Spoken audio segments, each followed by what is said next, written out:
नमस्कार समाज टिके ध्यान दियंतु। अभ्यास बळे शिशु जथा शिखई क्रमे कही कथा थरकु थर पड़ी तले शिखई अभ्यासर बळे।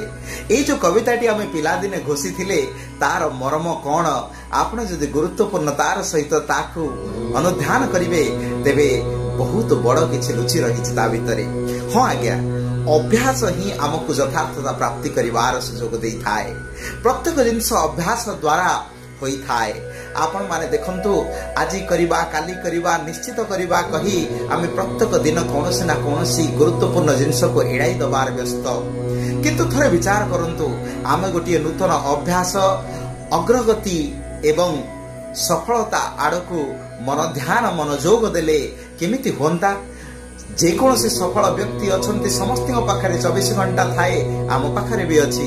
आमे ताकु सदुपयोग करिबा एक नूतन अभ्यास माध्यम रे।